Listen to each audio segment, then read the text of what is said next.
So essentially, for years, from as early as time began, mankind has understood spirituality.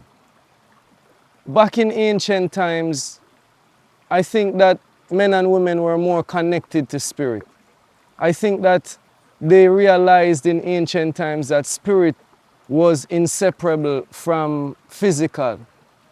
And because of that, mankind has always sought to receive answers for their questions. You know, they've always wanted to know what was happening before it would happen. They always wanted to know, what was down the road, and they always wanted supernatural help. So when it comes on to the British, this is, it's nothing different. Not because of their complexion. I always tell people, don't let the complexion of people fool you when it comes on to spirituality. All peoples know spirituality. When it comes on to the mysticism of the British Isles, they have their folklore, they have their water bodies where you have fairies, mermaids, all of those things. And they have always interacted with the spirits of the dead. They've always interacted with ancestors. And they have always been very serious necromancers, people who interact with the dead, interact with their ancestors. As a matter of fact, most of the European nations even kept the bones of their ancestors, even went into graveyards and dug up ancestral bones and remains. And honestly, in some of the more ancient practices, especially when they were up in the Caucasus Mountains, some level of cannibalism was involved. So the British, when the British came to Jamaica and invaded places like Jamaica, Barbados, etc., they didn't just come naked, as we'd say. They came spiritually and physically equipped. So they've always had their own kind of mysticism. So essentially, when the British came, right, they realized two things. One, that the people that were already here, because I would say legend has it that all original people of Jamaica died out or were destroyed by the Spanish. This was not true. So essentially, when they got here, they realized that people were here, indigenous people were here, and those people had their own spirituality. Also, as most people know, they had their so-called transatlantic slave trade, where they were bringing Africans from the continent into Jamaica, Barbados, etc. Both the people who they found here and the Africans who later joined them, who were brought here, both had their own spiritual power. So essentially, when those peoples came together, which was something that the British did not anticipate, they melded their two versions of spiritual practice. And what happened, what ensued, which people call Obeah, the right name for it is Myal, Myal being the traditional religion of Jamaica. The British realized was a very powerful force. And eventually, as time progressed and the British established their plantations, etc., they had priests of different nations that they brought as slaves as well. And so eventually the British realized that in order to have any kind of protection here from those who were resisting them, who were fighting them, they had to consult priests of the same religion or the same spiritual background. So essentially, the British had spiritual practitioners on their plantations that they used to consult if they wanted to know the future, if they wanted especially help with tropical diseases, because all indigenous priests are by necessity herbal healers and spiritual healers. So essentially, when they were met with diseases that they did not know, they were unfamiliar with, that they didn't understand, they had to consult the priests of traditional religion. So that's where the first set of consultation came in, where British people were seeking help from traditional priests. Because, you know, malaria, dengue, all of these various tropical diseases that the British had no knowledge of, traditional priests knew how to heal them. Also, what people don't know is that the British soon fell in love with their slaves, essentially. They soon fell in love with the natives and the Africans, etc. And of course, the women would have been trying to avoid them. Many of those ancestral females had their own husbands, had their own families. And so the British had to find ways to force them into relationships with them. So they would go to the Obeah man, the Obeah priest, the Myal priest, to tie them, to bring them into love with them, right? Something very similar to what we're used to today. And the next dimension of it is that you had people in the mountains, who everyone knows as Maroons today, that were using different levels of warfare, be it spiritual warfare or physical warfare, to resist the British colonial oppression. And so the British found themselves consulting other priests in order to get help, to get assistance, to get advice on how to deal with Maroon spiritual attacks, essentially. So it brings us to the question, if Obeah is not real, and if the British believe that their Christian God and their Christian religious construct was all-powerful, why did they outlaw Obeah and Myal? Well, it's pretty simple. The main reason is they realized that these spiritual traditions brought our people together. It was a unifying factor. It was something that everybody could get behind. So even if you had new people coming in on the slave ships, when they came and they met with priests, etc., they could find common ground, because really and truly spirituality, the spirit world is one. The differences are cultural in the languages that we use to speak about spirit, etc. So even people from other nationalities could unify under that spiritual banner. So quickly, they passed a law in 1760, and this was after what is called Tacky's Rebellion or Tacky's War, which Tacky was just a war general. Tacky was not the originator of that war against colonial oppression. It was actually a plan by the indigenous priests of the land, joining with the African priests who were coming in, who said, we need to continue the fight, which was already started by Nani, Kodjo, all of those people.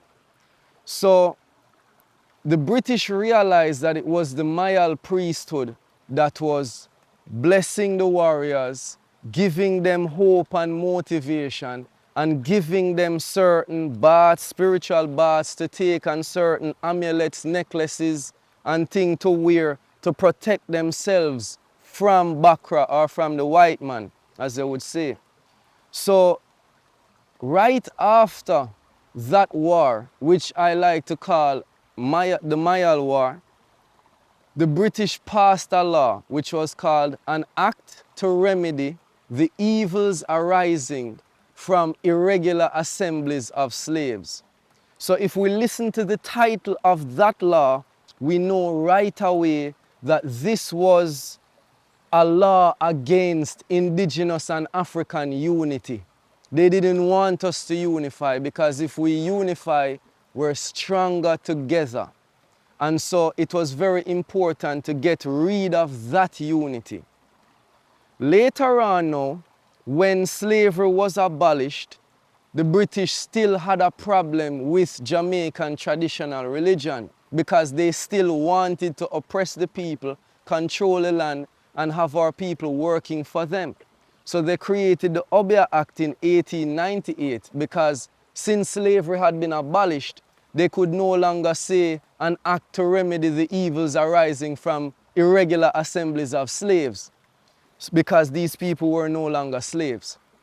And so this act was still very far-reaching, very repressive. You could have been arrested without trial under this act. You could have been exiled off of the island of Jamaica to places like Cuba and Honduras under this act. And you could even be executed, hung, because of this act.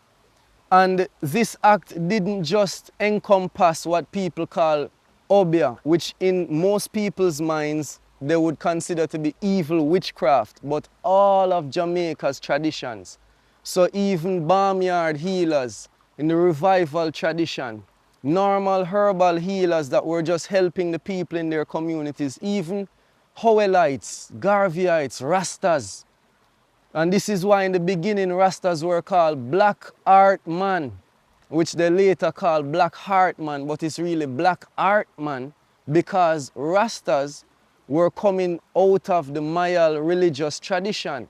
And so they were very deep mystics, always have been. And so Rastafari was originally moving along the vein of colonial resistance, resistance against colonization that the ancestors in the Myal tradition had begun. And so even they suffered under the Obeah Act. Anybody who was practicing traditions suffered because of the Obeah Act. We have a big issue in the world, but we're dealing with Jamaica today when it concerns our women. Women in our traditions have always been sacred. Women have never been left out, and the woman as the mother is considered to be the first teacher. The mother is considered to be the first teacher of ancestral traditions.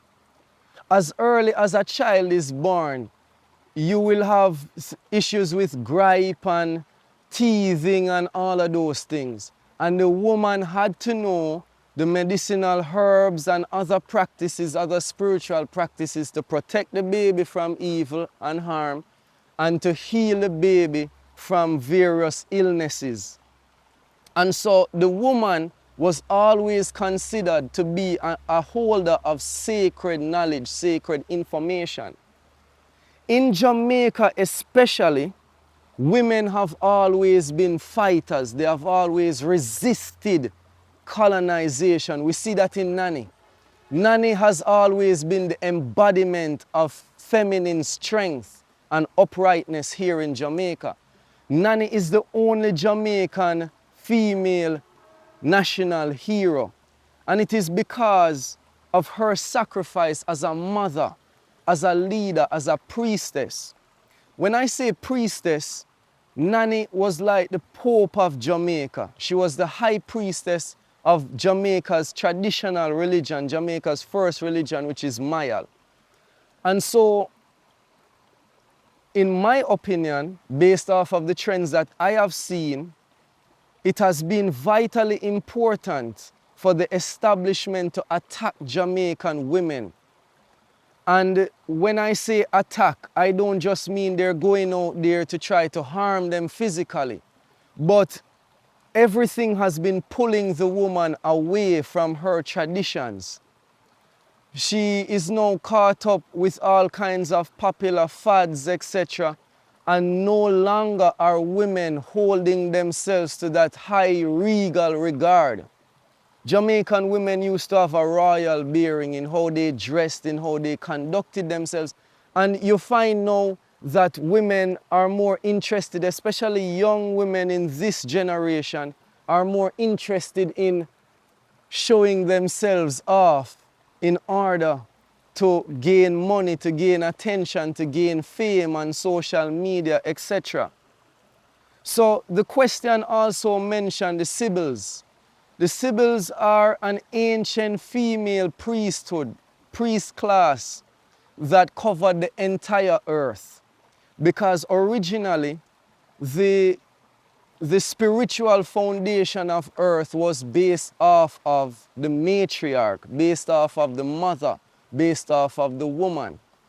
So even in Jamaica, we had a female-led or matrilineal priesthood that had strong women within it, but also if a man were to become a priest in this priesthood, he would have inherited the gift from his mother's side.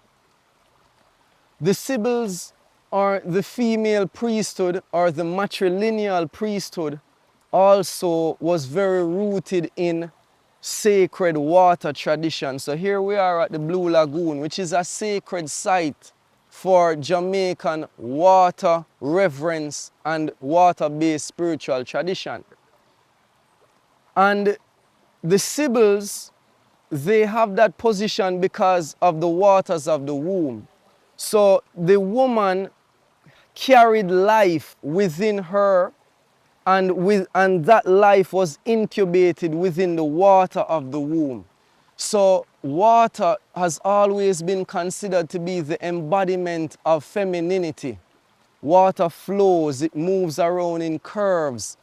Water is considered to be the embodiment of beauty. So just like how we have the Blue Lagoon here, we as a priesthood, as an indigenous priesthood, know that water is sacred because it represents femininity, because it represents healing, because it represents motherhood, because it represents the sacred woman.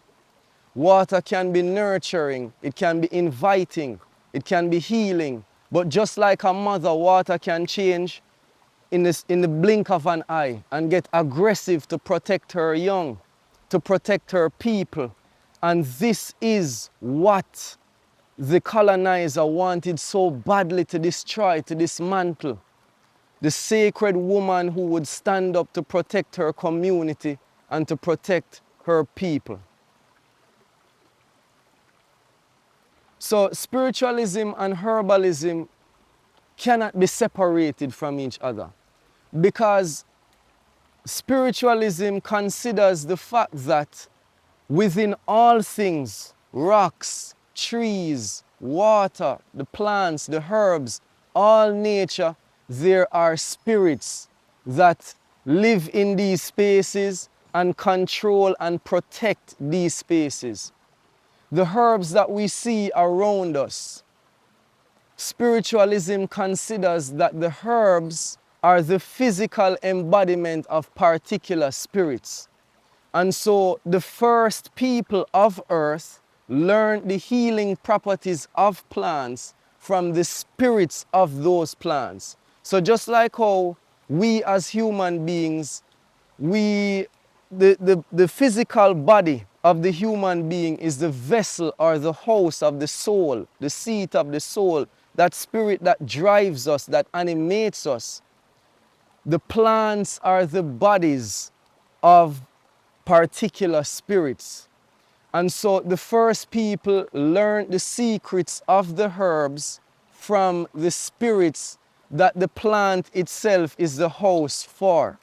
And so in that way, spiritualism, spirituality, all indigenous traditional religions do not separate spiritual practice from herbalism whatsoever. It's considered this one in the same, and an indigenous priest or priestess must know and understand herbal healing in order to become a priest or priestess. So a big issue with our people is that they would like to embark into spirituality. They would like to dive deep into spirituality. All of us who have African and indigenous roots, they want to know how they can practice the ways of their ancestors. But one of the biggest issues that they face is that they don't know their ancestral origins. The good thing about spirituality is that spirituality is universal, and it does not matter where your ancestors came from. You can still communicate with them if you have the intention to do so. So pouring libations and giving offerings to your ancestors, setting an altar or ancestral table, and calling for your ancestors whom you have a bloodline connection to can help people who are searching, who are seeking for that ancestral knowledge and clarity. As a priest, I can advise anyone that is interested in taking that plunge, in taking that journey, that they can reach out to me and I can help with the spiritual search for ancestry. There are ceremonies and rituals that we can do for people to gain clarity and to make a strong, solid connection to their ancestors and their ancestry. It is indeed possible, and not knowing your ancestral origin should not deter you or should not discourage you from wanting to take the plunge into spirituality. So the British, everywhere they went, because within British society, you have a system of hierarchy, and it's a pyramid. The ruler is at the top. Just underneath the ruler or king, you will have the noblemen and women, nobility. Underneath, you have gentry. And underneath, you will have traders, businessmen, etc. And underneath that, you have servants, lower class, etc. This is how they see the world. For whatever reason, this is how they came into the world, and this is how they know the world. So everywhere they went, they created this caste system. And though it is borne out very, very terribly in places like India, this evil system was constructed in places like Jamaica and Barbados. It is a system of control. It is a system in which certain people stay on top and everyone else is below them. This system was created to keep people in line. And so it is even in psychological conditioning, psychological programming, and it started first with religion. So as the army came in, defeated whatever indigenous resistance may have been in a particular territory, land, nation, or country, right after the army or alongside the army, you had their priest class, their Christian missionaries. In the case of the British, their Anglican missionaries that would come in, set up shop, and start to teach people their system of belief. Within their brand of Christianity, the king is the head of the church and has the title Defender of the Faith. And so it tells us that the ruler has a mandate from God to be on top, and those his nobility and gentry that are around him and support him have a mandate of leadership that is coming from God or coming from the spiritual world. This is called the divine right to rule. The motivation for them to go from land to conquer other people is called manifest destiny. And it devolves from the divine right to rule, where they say that God gave them, and not just any British, but a particular set that call themselves blue bloods, God gave them the mandate to rule over all other people and all other nations, and to even subjugate them and place them under slavery, because God has decreed that they, the blue bloods, are rulers, and all other people must serve them, so that they, the blue bloods, can continue to rule and create heaven and earth, therefore inheriting the kingdom of God, and all the rest of people are just their footstools, their servants. So literally, the hierarchical system of the British was designed to maintain their spiritual oppression over the earth. It is also my opinion, I share the opinion, that most people that are looking to connect to Jamaican traditional spirituality are women. This is my experience as a priest. Mostly women reach out to me. Mostly women say they want to learn, or they want to be healed, they want a reading, or they just want some kind of spiritual help. from experience, women seem more predisposed to wanting to take the plunge into spirituality. And within our traditions as priests of Myal, priests of Jamaican traditional religion, we know that women have always been the drivers of our spiritual system. We spoke earlier about the Sibyls. It is my honest opinion, and it is also a result of prophecy or the fulfillment of prophecy that women will be called first back to traditional spiritual practice. We have been told over and over again by Spirit that women will always be the first. And let's face it, anywhere that the women are, the men will eventually follow. This is just the order of things. This is the order of things that the Bible story of Genesis tried to pervert in saying that Eve misled Adam. Women misled man into picking up other practices. The people who wrote the Bible, their first mission was to destroy the priesthood of the Sibyls, or the religious superstructure of the Sibyls. And this is why they said that it's a snake that came and deceived Eve, and then Eve went and deceived Adam. The snake represents our traditional spirituality. The snake is the embodiment of spiritual energy. So be it, as they say in Hindu mysticism, the Kundalini, which is represented by the different points on your spine, it's that serpentine energy. Even in the word Obeah, Ob or Obi speaks to serpent, right? So that serpent energy is also represented by the flowing of water. All energy moves in that serpentine way. And we know, as part of our creation cosmology, that the energy that created all we see in this plane moved like a serpent. And so we know that women, being the embodiment, being the chalice, being the womb, women hold information. Women hold things. They're a cup. That's why the womb is shaped the way it is.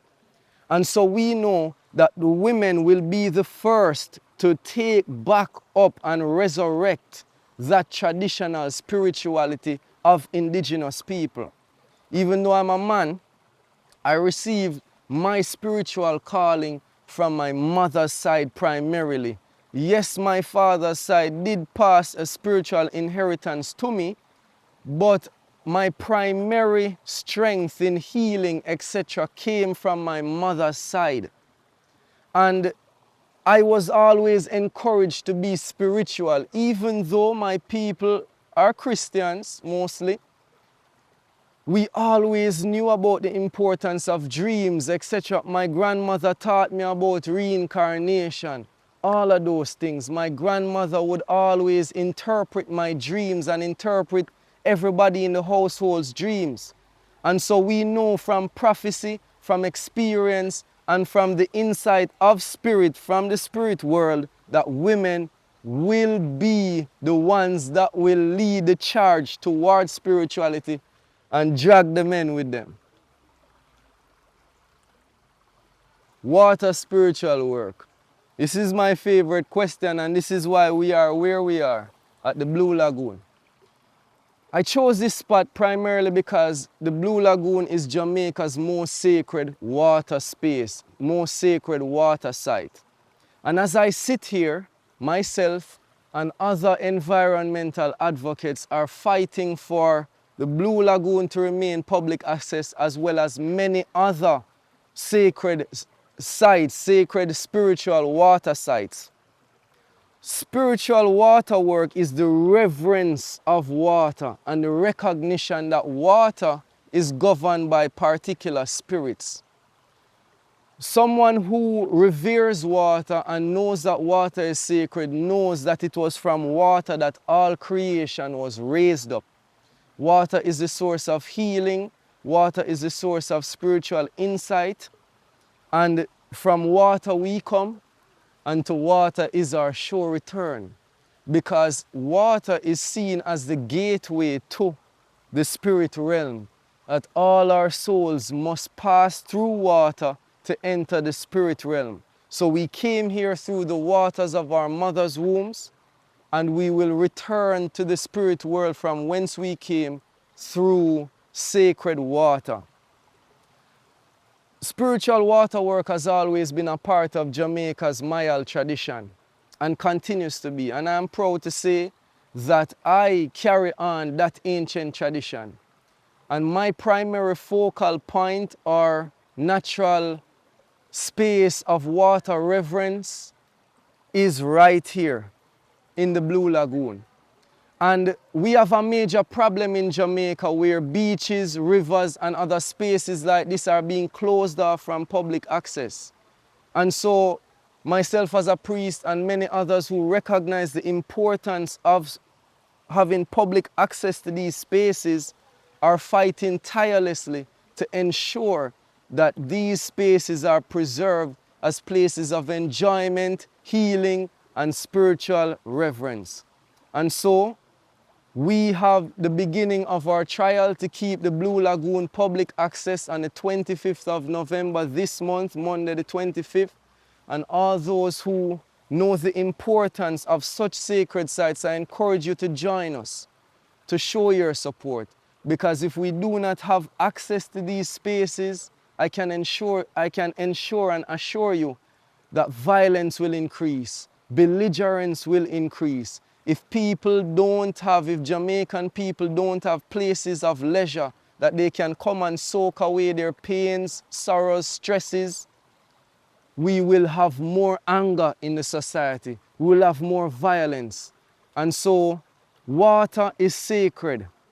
Our brains are 80% water, our bodies are 75% water, and we must drink water every day to survive. Water is sacred, and it must be recognized as such.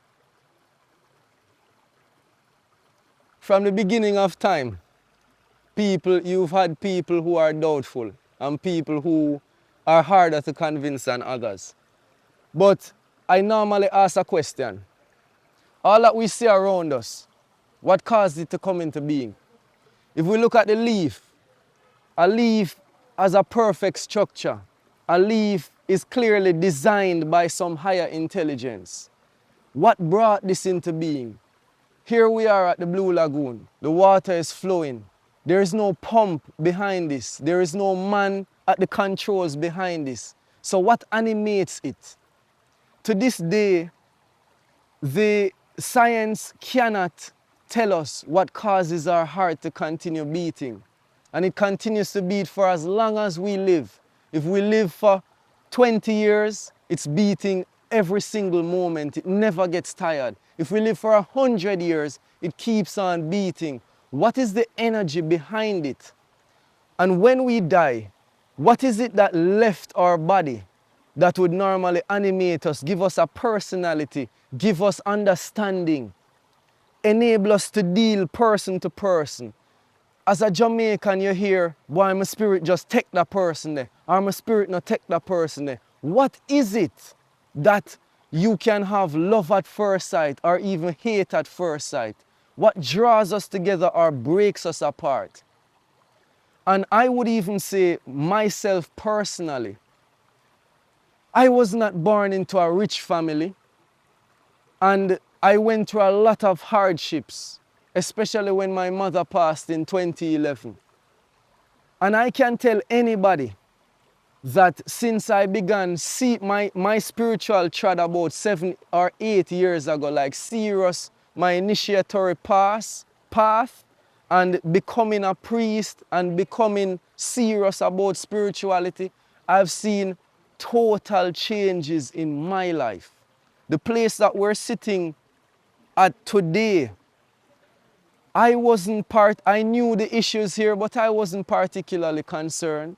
And it was one morning I got a call and someone said to me, I think you need to come to this protest. And it was interesting because the night before, I had a very strange dream where I was seeing mermaids and things in a body of water. I didn't think much of it. But when I came here, the protest day, everything clicked. And since the day that that protest took place, my life has not been the same. To the point now, here I am sitting here, being interviewed by I Never Knew TV. I used to watch I Never Knew TV, and I made intention. I came to the water, I spoke to my ancestors and said, I want to be on I Never Knew TV. And here I am.